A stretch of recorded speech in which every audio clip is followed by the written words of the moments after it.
It's Matt Pinfield with It's a Rock Show. We're backstage at the Prudential Center in my hometown. 5 minutes from my house. Nice. How crazy.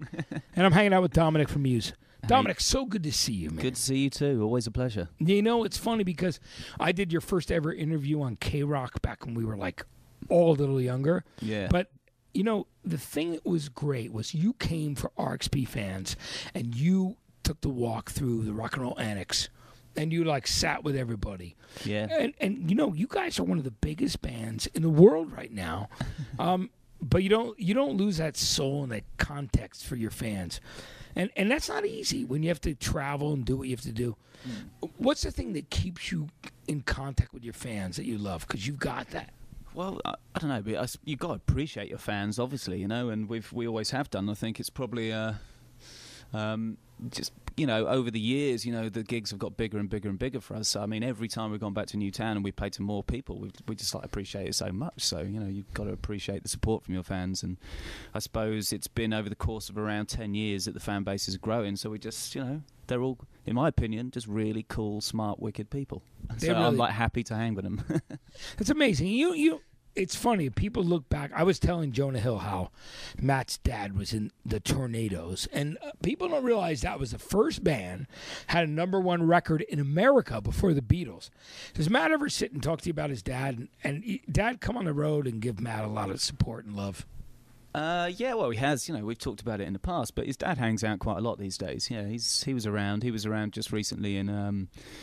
Just when we played at Wembley Stadium, just in September, you know, a month ago or something. And then, he comes to gigs all over the place. He just turns up, you know, here and there, like all our parents, I suppose. But, yeah, he's a good dude, you know. He's enjoying it, you know, because I think he's kind of, like when he comes on the road and sees us hanging around and having fun and sees the shows, he's like, you know, tuning back into the old days, remembering, like, some of the good times he had as well. So, you know, he likes the old rock and roll vibe as well. It's good.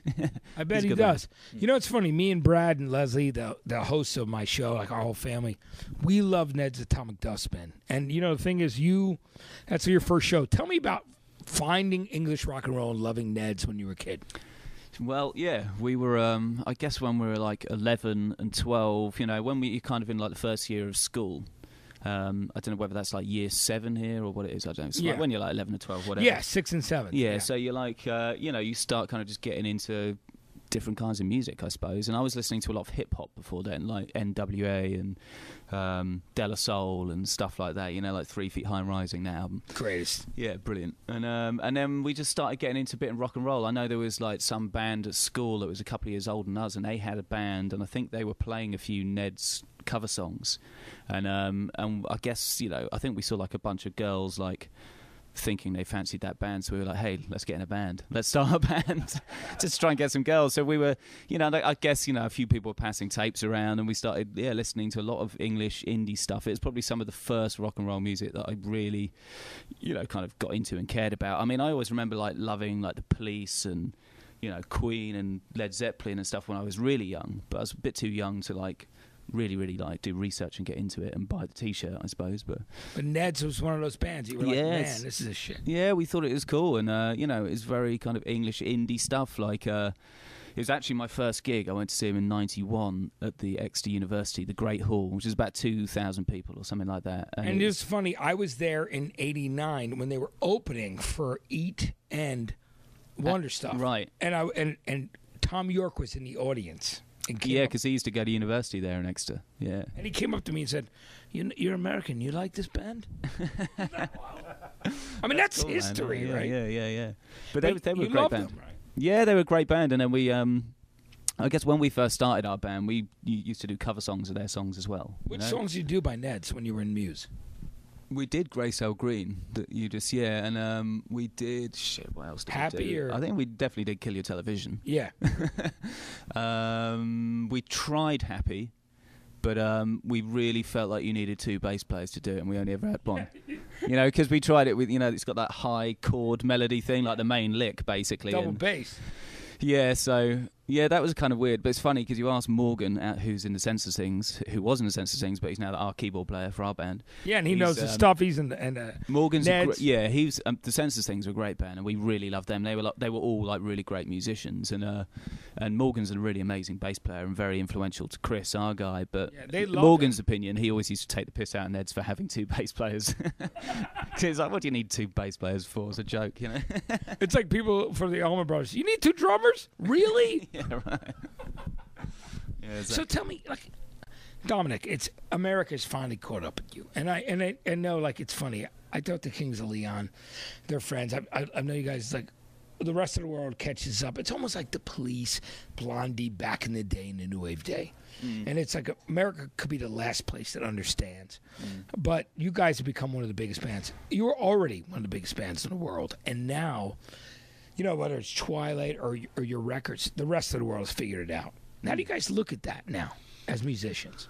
I don't know. It's amazing, really. Initially, it's been quite a journey, I suppose. But yeah, America was, you know, a little bit later to come on board, and now we're kind of lucky enough to be doing these kind of big arenas over here. But it's felt like, you know, I guess because our second album didn't come out over here like in 2001 when it got released everywhere else, we just, you know, the deal went wrong with the record company, all went a bit weird, and we like parted ways, and we just spent time in Europe. So we just built it up like from the groundwork, really, just going back and going back into cities and watching the fan base actually grow, and that's what we did over here, really. So it's you know, when we first came over here to tour properly in like 2004, you know, we were playing like tiny little clubs to 300, 400 people or something like that. So, and we did that, you know, all over the States as well. So it's, I guess, I don't know, yeah, it's just cool. I'm enjoying it right now. I was one of your first interviews. I interviewed you guys when Showbiz came out, and I looked back at that. Remember that? 10 years ago. Yeah. I guess we did come over here and play in like 99, but I suppose they were just like showcase kind of things for, like, that the record company organises. They weren't like really proper gigs, and we didn't actually have a good amount of time to tour over here. But we did actually tour the Chili Peppers. Yeah. It was us, the Foo Fighters, and the Chili Peppers, and that was like one of the first tours we ever did over here. And that's a pretty good bill. Can you imagine right now?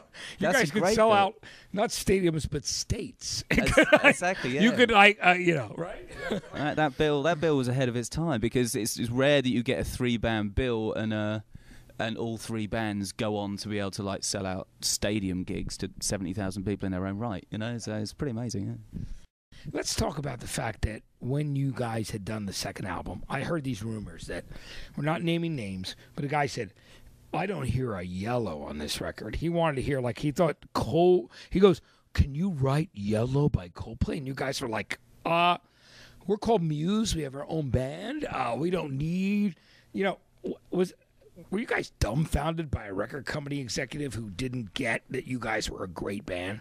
Yeah, it was a weird time, because we felt like on our second album we felt like we had actually evolved and changed quite a bit musically, and we became like much more experimental in the studio. And actually, like, musically and conceptually, you guys have gone to a new level. Yeah, big time. Yeah, that's how it felt. And even just as a live band, we'd really changed as well. And yeah, and I guess the geezer who signed us, he just didn't get it. I don't think he understood that Matt could sing falsetto, you know. It was all these kind of things, and we were like, what the hell who is this guy, basically? It was like, it's just totally weird, yeah.